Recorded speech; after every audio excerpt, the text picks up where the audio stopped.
Será que filosofia é para todo mundo?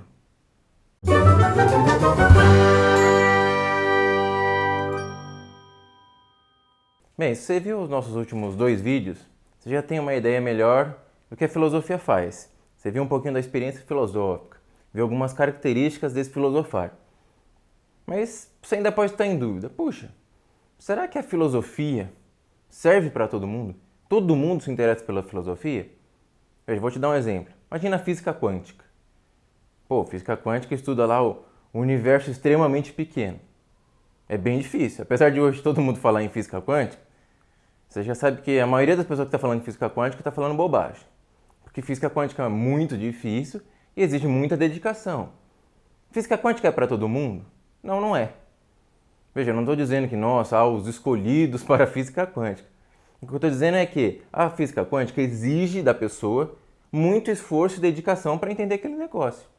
E a maioria das pessoas simplesmente não quer dedicar todo esse tempo da sua vida para estudar física quântica.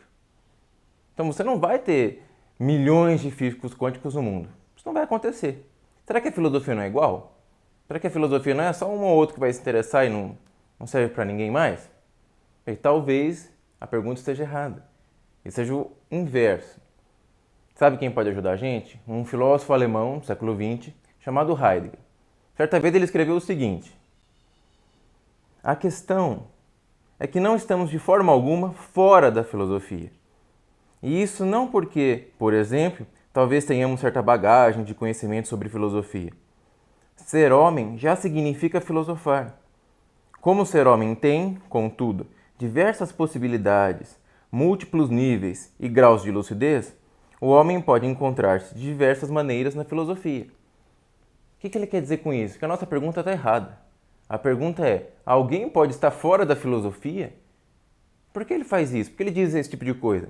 Porque ele está dizendo que o simples fato de você ser um humano é o suficiente. A filosofia está dentro de você. Ela faz parte da sua condição. É como se ela fosse uma centelha. Sabe quando você está tentando acender a churrasqueira? Você coloca aquela chamazinha lá, você vê aquele vermelhinho do fogo e precisa o quê? Que essa chama, que essa centelha, vire um fogaréu para você poder fazer seu churrasco. É exatamente isso que o Heidegger está dizendo. Se você é um ser humano, a centelha está lá dentro. Mas as pessoas vivem as mais diversas vidas, situações, contextos históricos. Então nem todas vão se deparar com essa reflexão filosófica.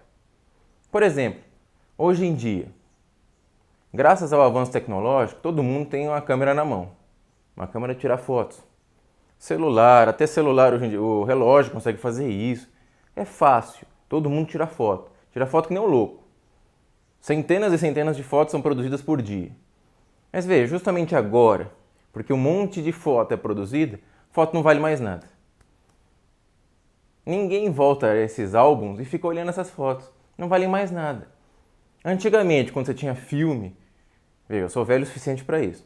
Quando tinha filme, você tinha lá 32 fotos no seu filme. Quer dizer o quê? Você tinha só 32 fotos. Ainda poderia acontecer que uma ou outra queimasse. Você perdia a foto. Você tinha que fazer o que depois? Tinha que levar para um lugar para revelar, custava dinheiro. Aí ela vinha no papelzinho e você colocava num álbum. Veja, como você tinha um número limitado e era caro, as pessoas prezavam muito por essas fotos. Elas só tiravam fotos de momentos que para elas valiam muito.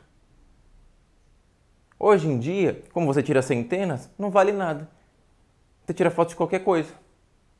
Uma vez eu estava viajando, por exemplo, e tinha um turista que pegou a câmera dele, super potente, colocou ela no automático, ela parecia uma metralhadora. A gente estava dentro de um trem.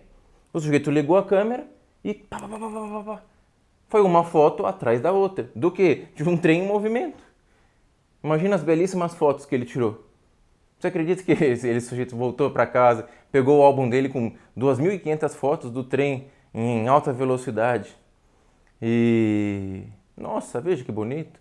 Quando eu passei por essa árvore borrada aqui, porque o trem estava rápido, veja que coisa bela e maravilhosa. Não, ele nem liga. Então veja que curioso, hoje em dia, que é fácil fazer fotos, as fotos não valem mais nada. Quando era difícil, elas valiam muito.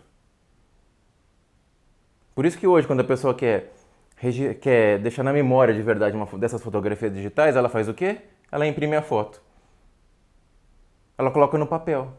Ah, porque aquela foto vale a pena, aquela vale o registro. Você bota no papel. Veja, você já se perguntou alguma vez, poxa, é verdade, hoje que tem capacidade para tirar muitas fotos, ninguém liga para fotografia, veja que curioso. Pois é, a maioria das pessoas nunca jamais parou para pensar nisso. Algumas pararam, pensaram, puxa, veja que coisa curiosa. Agora que pode, ninguém liga. Quando era difícil, todo mundo ligava. Veja, isso é experimentar a centelha da filosofia. Quando é que você sabe que a centelha está virando um fogaréu? Ela vai explodir. É quando é que você sente prazer por buscar o conhecimento. Você gosta. Você gosta tanto de se perguntar sobre as coisas, tentar entender os fundamentos das coisas, que nem te parece possível que possa existir vida sem se perguntar por isso.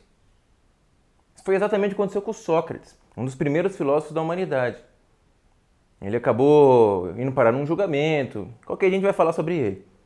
Mas basicamente no julgamento, o que ele disse? Ele já era um sujeito velho, idoso, tinha passado a vida fazendo isso, filosofia. Ele disse, olha, não há vida sem filosofia. Não há vida sem se questionar sobre qual é o conceito das coisas, qual é o fundamento delas. Veja, é justamente quando você deixa que a centelha faça isso que pronto, a filosofia começou na sua vida. É por isso que o Heidegger está dizendo, olha, pode ser que muitas vezes a pessoa vai passar a vida dela em toda indo para o trabalho, voltando para casa, aí aposenta e morre. Ela ficou satisfeitíssima, jogando um futebolzinho de fim de semana, tomando uma cerveja e tendo comida na mesa. Mas tem outras pessoas que isso não é o suficiente. Ele quer mais, ele quer saber o porquê. Esse sujeito está dando margem à sua disposição filosófica. É isso que ele está fazendo. Poxa, aí você pode me perguntar, legal esse negócio de disposição filosófica, um negócio meio poético. Mas será que a filosofia consegue ir além disso? Consegue. A filosofia é muito mais que miçanga e maconha, meu filho. Ela pode ir muito mais além. Uma ciência. Normalmente quando a gente fala de uma ciência, a gente define a ciência pelo seu objeto e o método para alcançar esse objeto. Por exemplo, a biologia. A gente diz que a biologia faz o quê? É uma disciplina que estuda os organismos vivos, objeto, a partir da observação e da elaboração de teorias que podem ser testadas. É importante isso. Esse é um método. A aritmética. As 4 operações fundamentais da aritmética são a soma, a subtração, a multiplicação e a divisão. Que burro, dá 0 para ele.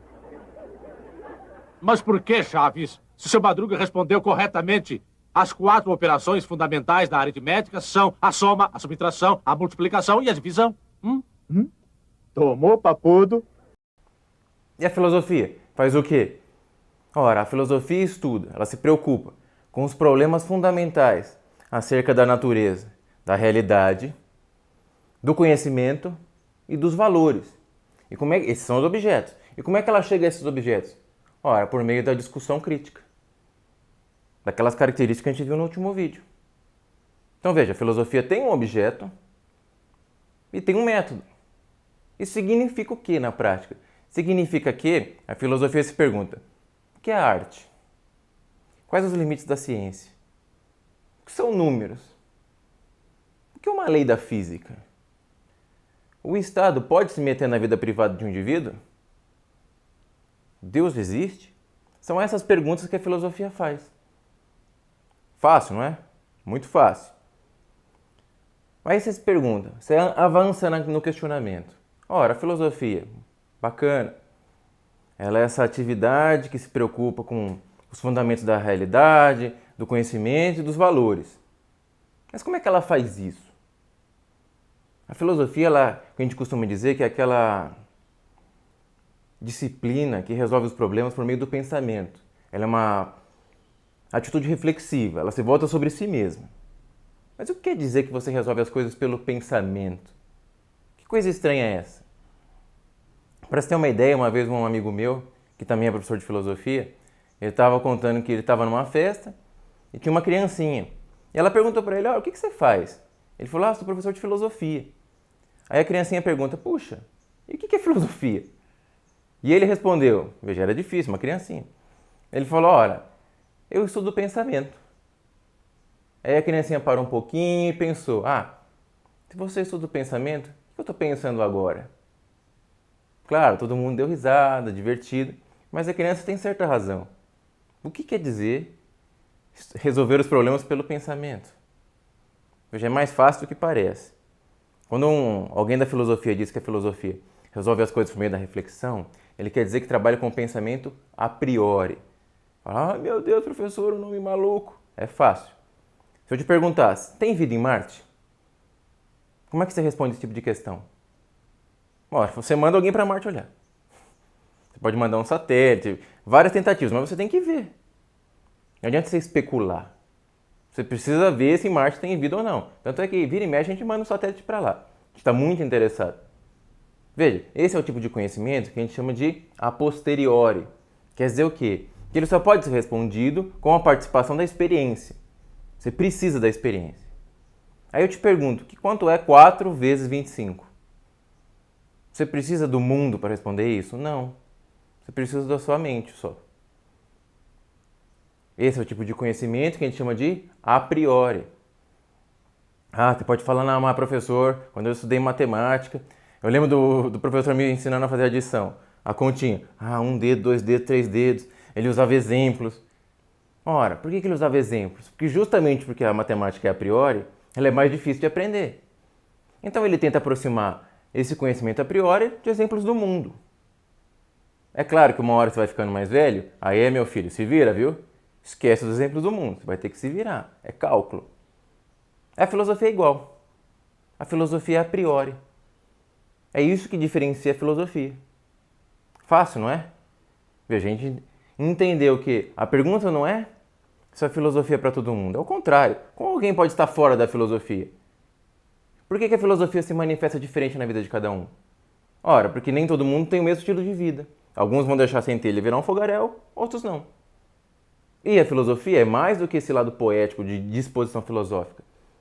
Ela tem um objeto, ela estuda a natureza da realidade, do conhecimento e do valor, por meio da discussão crítica, um método. E filosofia é conhecimento a priori. Ela não precisa da experiência para resolver isso.